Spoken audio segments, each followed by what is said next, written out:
saya memberi kebebasan kepada Anda. Nanti sebetulnya dari SV sudah membatasi 25 menit kali 2 atau 50 menit untuk 2 SKS ya.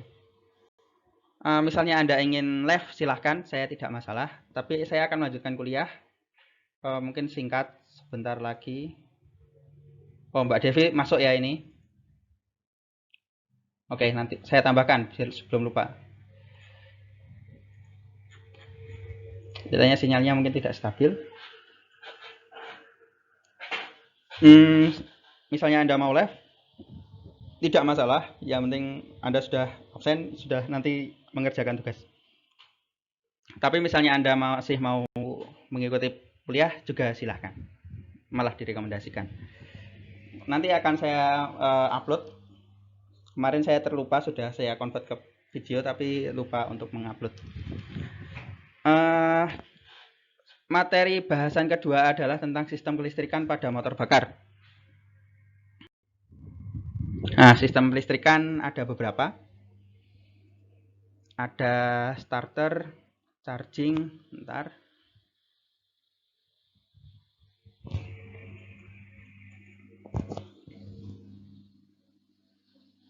Ada sistem starter, charging motor, lalu ada juga penerangan, penyalaan pada motor oto, dan pemanasan pendahuluan pada motor diesel. Ini terkait kalau di oto adalah busi atau spark plug. Kalau di sini nanti ada glowing, namanya glow, ada glow, pemanasan. Jadi membantu internal combustion engine. Jadi tapi tidak berupa percikan api, tapi sebuah pemanasan di motor diesel. Jadi tetap ada bantuan dari sistem kelistrikan dan sumber daya lain. Misalnya kalau di alat berat AC atau GPS atau sistem hidrolik dan lain-lainnya. Tapi kalau di traktor mungkin lebih sederhana peralatannya. Lalu macam-macam rangkaian kelistrikan ada. Oke, nanti kita ikuti. Oke, ini contoh sistem kelistrikan basic ya di traktor yang buat malah Ford. Ini ada starter di sini. Ini key starter switch. Jadi Anda memasukkan kunci di sini.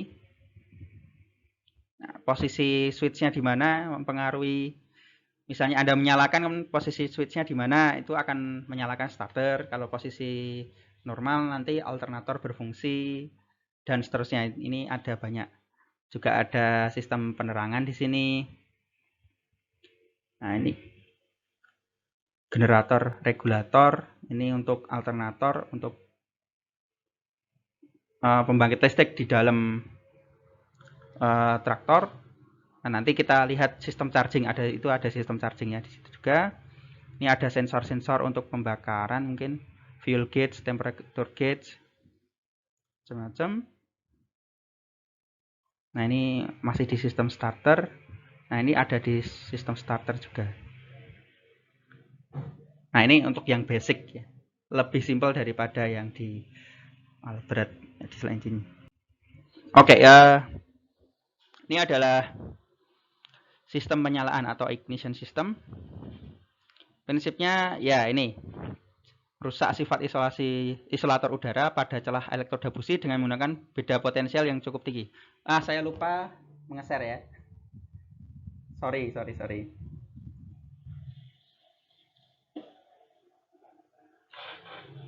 Oke.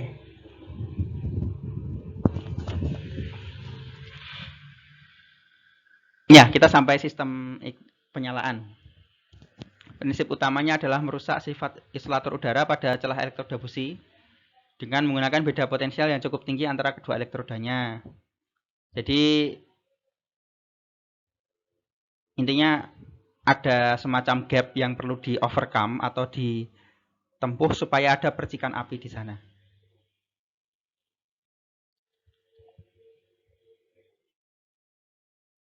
Nah, ini sistem penyalaan ya.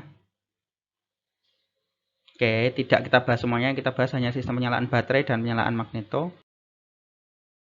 Nah, ini pengapian baterai. Jadi intinya berasal dari baterai.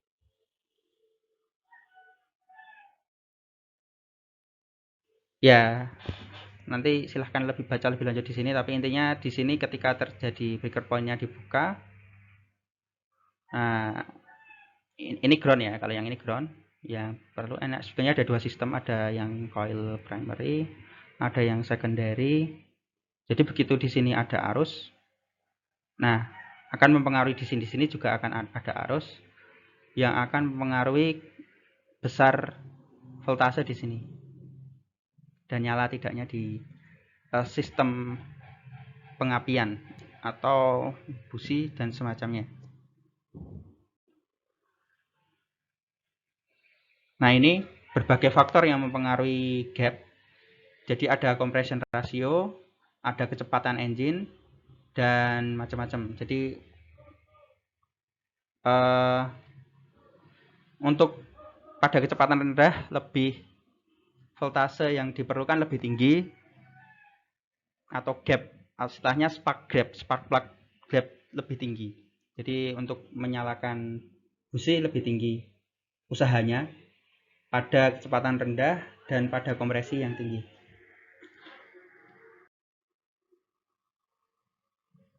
Nah, ini contoh ya.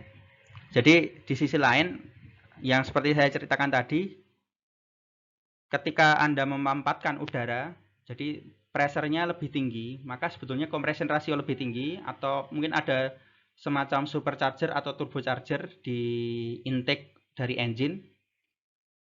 Sebetulnya itu bagus dari sisi pembakaran, tapi tentu usaha untuk membakar lebih besar. Seperti itu. Ini sistem pengapian magneto. Ini pakai engkol lah istilahnya. Sistem pengapian magneto biasa untuk skala kecil, jadi bisa kalau misalnya diesel engine biasanya yang untuk generator listrik itu kan ada yang ini narik dengan cepat, atau mungkin traktor-traktor yang ada di tempat-tempat kita di desa-desa sekitar kita, yang desa asal kita kan ada traktor kecil-kecil, nyalakannya kan itu diselah lah istilahnya, karena pakai magneto ini. Kalau mobil atau traktor yang mungkin sudah agak bagus sudah pakai baterai. Flywheel, istilah suatu roda gila istilahnya. Tapi sebetulnya itu untuk mempermudah nyelahnya. Jadi energi kinetik kita tarik, dia berubah, bisa menyimpan energi kinetik, jadi cenderung momen inersianya besar. Jadi bisa menjaga tetap muter gitu, tetap muter sistemnya. Ini sensor-sensor yang ada di sistem pembakaran ya. Dan ini sensor di semuanya. Lebih baik di suatu sistem kelistrikan ada sensor-sensor ini. Nah, nanti sistem fungsinya seperti apa perlu melihat satu persatu. Oke, tadi adalah sistem pembakaran yang penting, dan ini juga tidak kalah penting adalah starting system. Ketika kita mau nyalakan motor atau mobil, ada semacam kalau tadi kan magneto mudah ditarik, tapi kalau misalnya pakai baterai, maka dia perlu ada starting system, ada motor DC di sana. Kalau yang motor-motor lama bisa diselah atau dinyalakan dengan aki, dengan switch. Nah, nanti ada gambaran yang lebih ini baterainya. Nah, ini starting motornya ya. Jadinya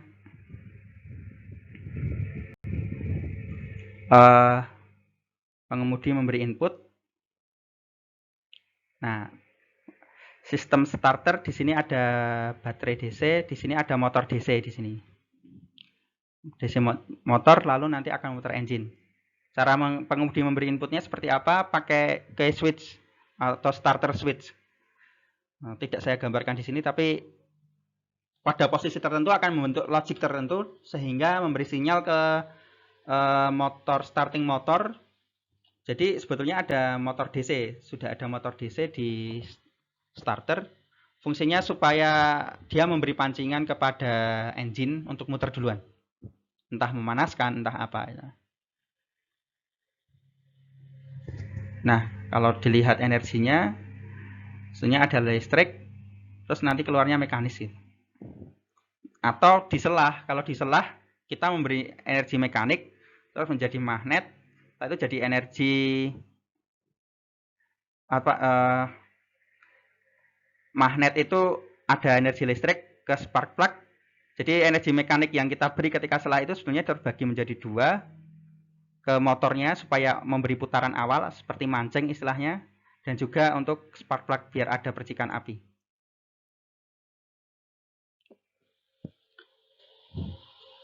Nah, ini yang tadi ya, disela atau diengkol, pengengkolan. Ya, selain tadi ada baterai, di sini manual. Nah, ini mekanis yang kalau di zaman dulu atau mungkin Mio yang sudah berumur, motor-motor Matic yang sudah berumur atau mungkin motor-motor yang lama biasanya perlu diengkol dulu pas pagi hari. Lalu baru di starter. Ada dua cara ya untuk starter motor. Nah, charging system. Ini setelah tadi awalnya kita memberi energi listrik kepada motor DC, setelah itu diubah ke energi mekanik. Setelah berjalan engine-nya sudah berjalan, maka energinya ini diubah ke baterai. Jadi kita istilahnya ngecas akinya supaya tidak tekor. Nah, ini ada alternator, ada regulator di sana. Nah, ini charging system. Ada rectifiernya. Generatornya pasti ini untuk menghasilkan listrik. Produce listrik ya. Oh, generate lah lebih tepatnya. Menghasilkan listrik. Lalu kalau penyearah ini yang dihasilkan sebetulnya adalah AC, maka perlu ada penyarah arus dari AC menjadi DC. Karena baterainya adalah DC. Regulator fungsinya kadang kan ini tidak terlalu stabil dan mungkin ada alasan-alasan safety. Nah, regulator bersama safety relay menjaga supaya arusnya stabil. Tidak merusak peralatan komponen. Jadi ada beberapa komponen yang kalau arusnya terlalu sedikit atau over akan rusak. Komponen listrik di dalam traktor lah atau mungkin mobil atau mungkin motor. Jika ini rusak bisa jadi misalnya karena AC ini sebetulnya tidak terlalu ini ya stabil ya, dia perlu penyetabil yaitu regulator ini, dan juga memberi batas atas dan batas bawah. Nah, ini sistem pengisian kembali sudah saya ceritakan sebagian tadi. Nah, ini regulator ya. Nah, ini juga cut out relay jadinya untuk mencegah mengalirnya arus listrik dari baterai ke generator. Ini fungsinya seperti kalau di perpipaan check valve, jadi hanya bisa searah gitu. Kalau di perpipaan ada namanya check valve, jadi dia hanya bisa searah. Misalnya ada arus balik, maka ini nutup gitu. Ada semacam penahan di sini, jadi bisa menahan. Kalau di oil and gas, Anda bekerja di oil and gas mungkin akan menemui check valve seperti ini. Nah, kalau di listrik adalah cut out relay ini. Jadi misalnya ada arus ke arah sana, dia buka. Tapi begitu ada misalnya ada penutupan mendadak di sini ada pompa. Nanti kalau ada arus, ada tekanan balik, pompanya di sini bisa rusak nanti. Nah, maka ada check valve biasanya setelah pompa, biasanya ada check valve. Misalnya di sini ada entah penutup atau apa, ya mungkin karena kontrol atau apa dia nutup tiba-tiba. Maka biasanya ada tekanan balik. Nah, check valve-nya ini berfungsi. Juga di electrical juga sama. Terkadang itu ada semacam arus balik. Nah, ini bisa merusak alat. Nah, maka perlu ada cutout relay. Ini pembatas untuk alasan safety, ini juga untuk alasan safety. Oke, materi yang kelistrikan sudah selesai.